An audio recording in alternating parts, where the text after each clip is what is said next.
pessoal, vamos voltar aqui um pouquinho sobre empreendedorismo social, a nossa última aula sobre esse tema.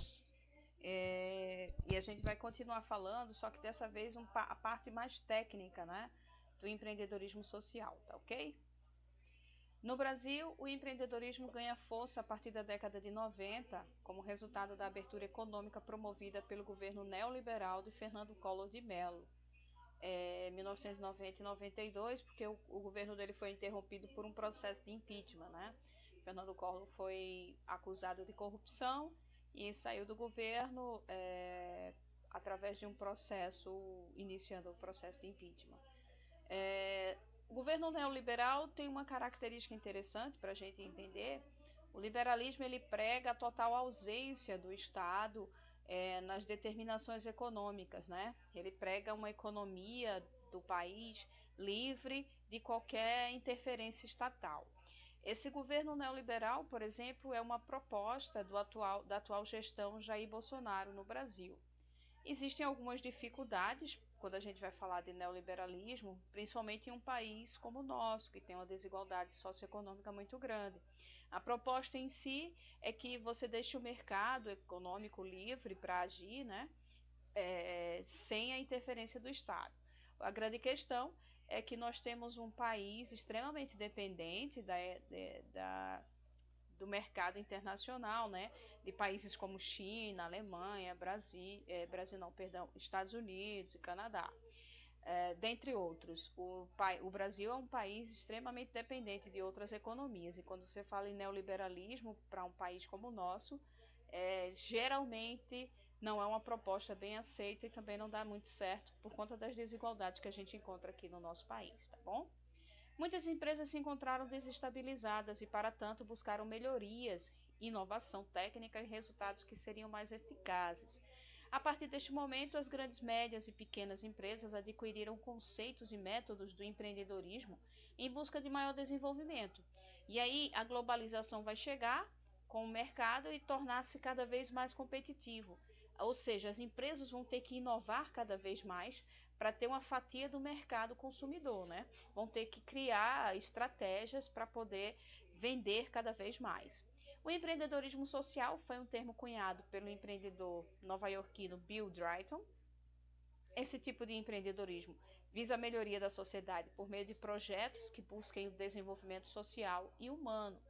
Trata-se de um método muito importante de transformação social na medida em que apresenta soluções inovadoras para os problemas sociais, ambientais e culturais das sociedades. Ou seja, aquilo que a gente discutiu na nossa última aula, né? O empreendedorismo social chega para mudar aquela comunidade carente. Por isso, o empreendedor social busca a transformação do meio onde está inserido e não somente o lucro. Lembrem-se disso, é uma característica do empreendedorismo social. Ele não busca apenas o lucro, ele busca a mudança do meio no qual ele está inserido. E aí a gente vai ter umas ideias, né? Os negócios sociais vão ter que ser profissionalizados, vão ter que ter uma transparência, né? Parcerias, vai ter que ter inclusão, né? A inclusão quer dizer você incluir várias pessoas de pensamentos diferentes, de ideias diferentes, né? Com baixo custo, né? E o foco é, na verdade, você conseguir lucrar e manter a sustentabilidade financeira desse negócio, dessa comunidade, tá? Essas ações, elas vão ter que ter, dentre outros propósitos, o cuidado com as pessoas que trabalham nessa área, né? Vamos ter que ter um comprometimento muito forte e, novamente, a colaboração, a inovação, né? A questão digital, hoje em dia não dá para fugir das redes sociais, dos digitais, a gente tem que ter essa parceria, tá? Os negócios sociais no Brasil têm um ritmo interessante. Veja só, por região, né, é a região que mais tem negócios sociais e que mais cresce é a região sudeste, com 25%. Depois nós temos o nordeste, com 13% dos negócios sendo de cunho social, a região sul com 7%, né? O centro-oeste aí com 2% e a região amazônica com 3%, a região norte. Mas veja só, O Centro-Oeste ainda precisa melhorar muito essa questão, né? O Sudeste ele se destaca, obviamente, por ser um centro socioeconômico do Brasil, e é óbvio que essas mudanças, né, no paradigma do empreendedorismo tem que começar por lá e vai crescer muito nessa região, tá bom? Ah, em questões gerais, a escolaridade, 2% tem fundamental, 2% das pessoas que trabalham com empreendedorismo social tem nível fundamental, 12% tem ensino médio, tá? Que é a maioria da população brasileira tem ensino médio, mas só 12% está nessa faixa etária dos negócios sociais. 40% desse empreendedor ele tem um ensino superior e 38% vai ter pós-graduação. Então a gente percebe que não é um negócio feito por pessoas pouco esclarecidas, né? É um negócio feito por pessoas que têm um nível de educação mais elevado, tá? E aí, o empreendedorismo e crescimento econômico, né? Ou o empreendedorismo que a gente chama social, que tem que ser sustentável. Ele parte de um nível individual, nível da empresa, para um nível macro, né? Com condições para o empreendedorismo. Então, a gente vai ter aspectos gerais, psicológicos, culturais, né? A cultura empresarial, as culturas das instituições que vão atuar. E os elementos cruciais do empreendedorismo são atitudes, né? Aptidões, a pessoa tem que saber fazer, né? Tem que ter talento para aquilo que faz, e suas ações, criando novas empresas, né? Com uma concorrência, uma seleção da concorrência, né? Com o qual vai trabalhar, vai gerar um crescimento econômico, desempenho dos negócios e uma autorrealização, que seria as pessoas não só vão poder se sustentar financeiramente, mas vão poder acumular lucros, né? Vão sair de uma situação de vulnerabilidade financeira, de pobreza, e vão poder acumular bens e lucros. Isso é uma mudança significativa, tá? Qual seria a base do empreendedorismo? É o desenvolvimento, é o capital humano, né? Sendo empregado através do empreendedor, através do capital social, tá? Com cooperação em rede e democracia, buscando o desenvolvimento. Mas não é só o desenvolvimento financeiro, tá, pessoal? É um desenvolvimento também de cunho social, tal. Vai alterar aquela dinâmica da comunidade no qual a empresa vai estar inserida, vai movimentar a economia local, vai oportunizar aquelas pessoas que moram nesse local. Então é um tipo de empreendedorismo que gera mudanças. E quando a gente vai falar disso, a gente tem que ter em média uma análise, né? Por exemplo, a School Social Entrepreneurship do Reino Unido, ele diz o seguinte: eles dizem que é alguém que trabalha de uma maneira empresarial, mas para um público ou um benefício social, em lugar de ganhar dinheiro.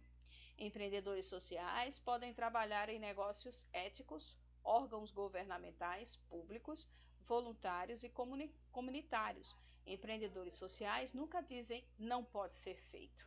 Veja que interessante.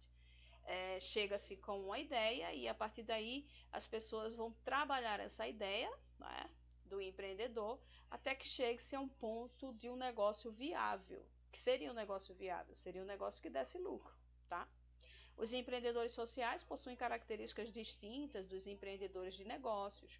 Eles criam valores sociais pela inovação, pela força de recursos financeiros em prol do desenvolvimento social, econômico e comunitário. Alguns dos fundamentos básicos desse tipo de empreendedorismo é diretamente ligado ao empreendedor social, destacando-se a sinceridade, a paixão pelo que ele faz, a clareza, a confiança pessoal, valores centralizados, né? Quer dizer, boa vontade de planejamento e capacidade de sonhar em uma habilidade para o improviso, porque, né, geralmente surge do improviso mesmo, surge daquela necessidade que a pessoa tem, perdeu o emprego, perdeu o seu trabalho, precisa inovar, precisa criar, porque precisa se sustentar. E essa inovação vai fazer surgir ideias que, em algum determinado momento, viram um negócio de sucesso, tá? Qualquer pessoa, independentemente de sua formação profissional, classe social, idade e etnia, pode desenvolver atitude empreendedora. E aí, quais seriam as características que eles teriam que desenvolver? Seria comunicação, com relacionamento, comunicação, liderança, trabalho em equipe, né? Motivação e habilidade para a realização, para a geração de valores, inovação, visão de futuro sistêmica, né? Responsabilidade e atuação social e participação política cidadã, tá? E aí existem algumas diferenças entre o empreendedorismo empresarial e o social.